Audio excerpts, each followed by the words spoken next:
G'day Fishers, Brent from Tackwell, Port Stephens, and sorry we missed the last couple of weeks of fishing reports. I've actually been away.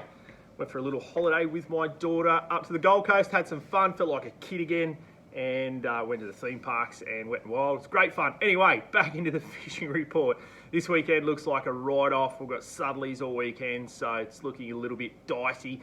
Especially off the rocks and especially offshore this weekend, and the ocean beach is going to be a write-off as well. There's a bit of big swell out there. I went and had a look yesterday afternoon. So your best bet this weekend is definitely going to be the estuary. The good thing about the estuary at the moment is a few pelagics that have turned up in there. Lots of bonito, frigate mackerel and things like that. So look for the birds. If you're in a boat, have a bit of a spin with some small metal lures.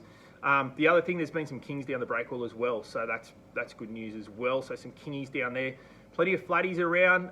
Reported plenty of flatties over the last week. Although I've been away, the boys said there's plenty of good flatties around and plenty of whiting on the surface. If you follow our Instagram page, you would have seen that we've been putting up plenty of stories of bream and whiting on the surface, as well as obviously on worms as well. So definitely worth a shot for that this weekend inside the bay.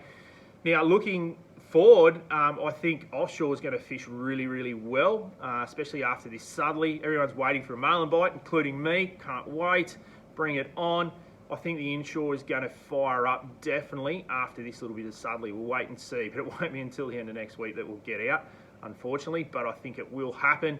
We'll get off the back of these bigger tides. That water will push in. I've noticed there's a little bit of current pushing downhill, so the southerly will meet that and push it right into those inshore reefs.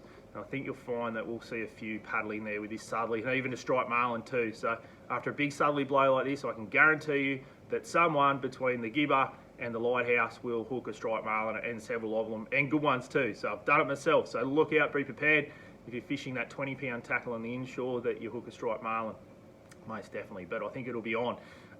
Prior to the southerly, the water was a bit mixture with that nor'easter. There was little dolphin fish in it everywhere. Apparently Jack Hammond is the dolphin fish expert, I hear. So apparently he goes really well on those little ones. So there you go, Jack.